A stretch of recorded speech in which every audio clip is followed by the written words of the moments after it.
लोग जाते हैं मनाली घूमने के लिए और बहुत सारे people lose their life just for the sake of selfies.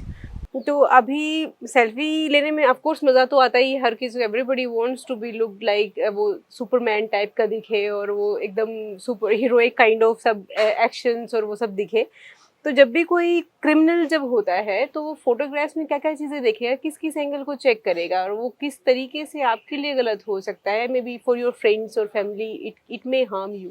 Ma'am यहाँ पे इंडीड आपके क्वेश्चंस में मुझे 2 क्वेश्चंस नज़र आए हैं, मैं दोनों का आंसर करना चाहूँगी। पहला क्वेश्चन तो यही है पब्लिक सेफ्टी के लिए इंडीड कि हमको कभी भी सेल्फी लेने के लिए खुद को रिस्क ज़ोन में नहीं डालना चाहिए। ईच लाइफ मैटर्स, हमारे लिए भी हमारी ज़िंदगी मैटर करती है उन सभी के लिए जिनसे हम डायरेक्टली इनडायरेक्टली जुड़े हुए हैं। मूवीज़ में हम जो देखते हैं कि लोग सेल्फीज़ ले रहे हैं, वीडियोज़ बना रहे हैं, इवन यूट्यूबर्स, हर कोई अपनी सेफ्टी प्रॉपर्ली मेंटेन करता है। उनके पीछे उनकी बैकअप टीम्स होती हैं जो उनको सिक्योरिटी कहीं न कहीं प्रोवाइड करवा रहे होते हैं। लेकिन जो जनरल पब्लिक देखती है उनको क्या लगता है कि they are taking risk, we can also take the risk, same with the reverse and other higher points. ये बिल्कुल नहीं करना चाहिए। सेकेंडली, जब हम तस्वीरें लेते हैं तो हमको बहुत सी चीज़ों का ध्यान रखना चाहिए क्योंकि उनके बेसिस पे ही हमारी स्टॉकिंग होती है। हम एक टेक्निकल टर्म यूज़ करते हैं इसमें, स्टॉकिंग। ये केवल पर्सन्स की नहीं होती है। हम जहाँ पर भी हैं, हमने अगर कोई तस्वीर डाली है तो हमारी तस्वीर को भी प्रॉपर्ली ऑब्जर्व किया जाता है। इवन पीपल ऑब्जर्व कि आपने फ्रिक्वेंटली, जैसे सपोज मान लीजिए स्पेशली लड़कियों की बहुत सारी तस्वीरें अपलोड हो रहती हैं सोशल मीडिया पे। लोग ये तक ऑब्जर्व करते हैं कि इस बच्ची ने या लड़की ने कौन से रंग के कपड़े ज़्यादा पहने हुए हैं। दिस क्लैरिफाइज कि इसका फेवरेट कलर कौन सा है। ओह! अपार्ट फ्रॉम दिस, आप किन किन जगहों पर ज़्यादा विजिट कर रहे हैं। Is it cafe, is it bar, is it any educational institute, is it anything. इससे इनका पर्सनल लाइफ का डायरेक्शन पता चलता है कि इनका पर्सनल इंटरेस्ट किस में है, ये ऑब्जर्व किया जाता है।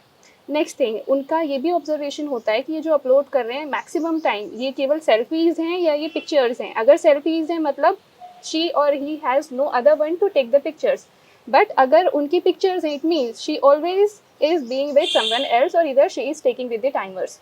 छोटी छोटी सी चीज़ें इन्फॉर्मेशन डिकोड करती हैं। अपार्ट फ्रॉम दिस, आपकी जो मैक्सिमम तस्वीरें ये भी ऑब्जर्व किया जाता है कि आपने घर पर ली हैं, किसी एक प्रोफेशनल सेटिंग में ली हैं या नेचर के साथ में ली हुई हैं।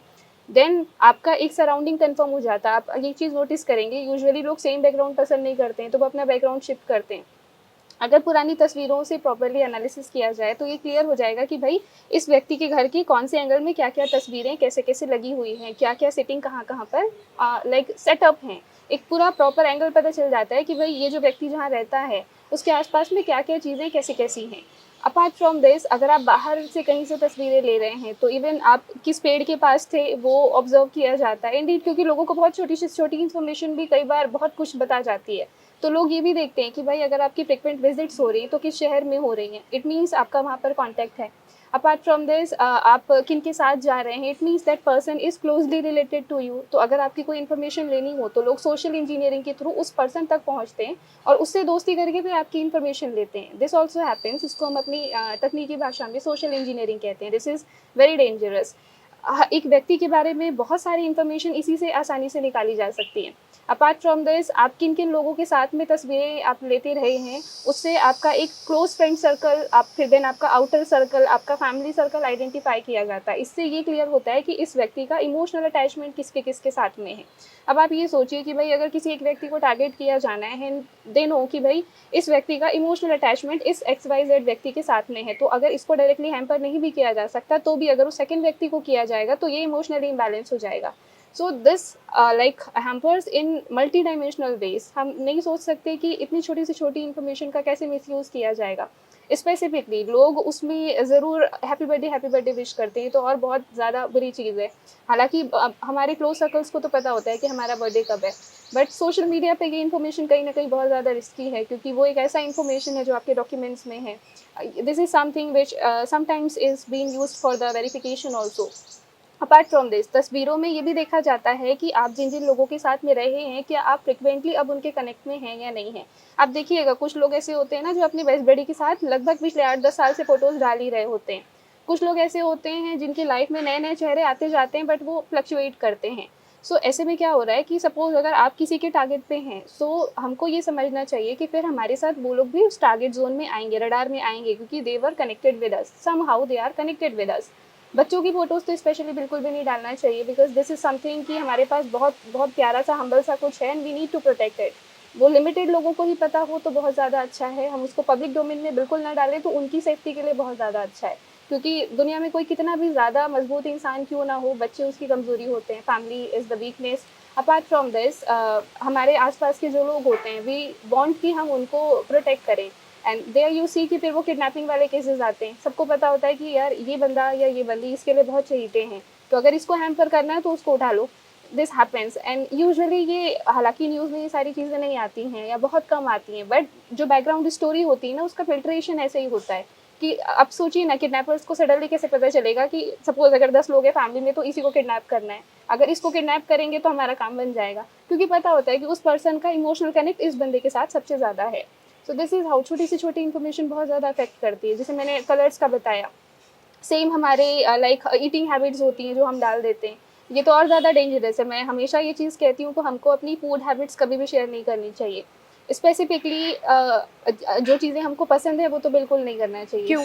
द रीज़न इज़, आप सोचिए ना कि लाइक कब आपको कौन क्या खिला के जाने वाला है, यू डोंट नो, ठीक है? But if you have shown an interest कि सपोज़ आपको मैगी पसंद है, दैट पीपल नो कि कुछ भी खिलाएँगे तो नहीं खाएगा, लेकिन मैगी में खिलाएँगे तो ये खा लेगा। This is quite like when we first listen to it, like first time it sounds quite funny, but still it is so much dangerous कि भाई हमने अपनी favorite चीज़ बता दी, we have opened a door which is a weak door, यहाँ से आप enter कर सकते हो। अपने इंटरेस्ट हमको कभी नहीं बताने चाहिए। अपनी लाइक फ्रिक्वेंटली आपको भी ऑब्जर्व करना चाहिए कि हम अपने जो फोटोज़ अपलोड कर रहे हैं, कहीं कोई स्पेसिफिक कलर ऐसा तो नहीं है जो बहुत बार पोस्ट हो चुका है जो हमारा इंटरेस्ट शो कर रहा है। इंटरेस्ट वाली कोई भी चीज़ नहीं डालनी चाहिए। This is the simplest mean, and specifically किनको हम सबसे ज़्यादा प्यार करते हैं उनकी तस्वीरें तो बिल्कुल 110% अवॉइड करनी चाहिए। वो बच्चे हो सकते हैं, फैमिली मेम्बर्स हो सकते हैं, फ्रेंड्स हो सकते हैं, सबके सब हो सकते हैं। जहाँ तक हो सके लिमिटेड इन्फॉर्मेशन डालें ताकि हम भी सेफ रहें, वो भी सेफ रहें। हाँ, समटाइम्स इट साउंड्स कि social media is a social criminal zone. ये बहुत एग्जैक्टली। आसान है कि कोई भी जाए और आपके ऊपर किसी भी तरीके से अटैक कर सकता है, इंडीड फिजिकली, मैम, पता है इमोशनली। अभी अभी हम लोग ये भी चीज़ें ऑब्जर्व कर रहे हैं ना, आप इंडीड न्यूज़ में भी पढ़ेंगे कि बच्चियां सुसाइड कर रही हैं। जो स्पेशली जो इन्फ्लुएंसर्स हैं और like normal school college going girls are suiciding, why? Because they somehow have gain that popularity in so early age, and with time when it declines and they do not get social support or the emotional support or the family support, even people start like criticizing them। तो वो चीज़ें फिर उस emotional burden को manage कर पाना बहुत मुश्किल हो जाता है। वो एक बार में एकदम पीक स्टारडम तक पहुँचते हैं, देन वहाँ से वो डाउनफॉल आता है। ये डाउनफॉल को अच्छे से इंटेलेक्चुअली मेंटेन करना हर किसी के बस की बात नहीं होती है। तो सोशल मीडिया हमको जितना एडमायरेशन देता है, उतना ही ये कहीं न कहीं फ्रस्ट्रेशन भी क्रिएट करता है। आप देखिएगा बच्चियाँ सुसाइड करने तक के ज़ोन पे कैसे पहुँच जा रही हैं, घर को पता नहीं चल रहा है, घर पे वो नॉर्मली रह रही है, सडनली एक लास्ट पोस्ट आता है, वीडियो में वो अपना पेन शेयर करती हैं, and then after few minutes news आती है कि उन्होंने सुसाइड कर लिया है। This happens because people are living in pain and they are not sharing it. Until and unless we are not sharing, we are like suppressing it, और एक के ऊपर एक लेयर बनती जा रही है, और हर किसी की एक सहने की एक लिमिट होती है। जब वो क्रॉस हो जाती है ना, देन या तो फिर इंसान को चाहिए कि कहीं से हीलिंग मिल जाए उसको, और अगर नहीं मिलती है ना, देन वो फ्रस्ट्रेशन बर्स्ट होता है। आज के समय में अगर हम देखें, so it is causing the social distancing. बहुत इंटरेस्टिंग टर्म बना ली है। मतलब मैंने कभी नहीं सोचा था कि फोटो से और आपके सिर्फ कलर से और आपके में भी फेवरेट फूड से आप किसी भी मुसीबत में फंस सकते हो। I we should take care of that. Indeed, we all should have to take care about all such habits. Indeed, इसको हम कहते हैं हमारी cyber hygiene habits. So we will inculcate it together. Thank you so much. Thank you, ma'am.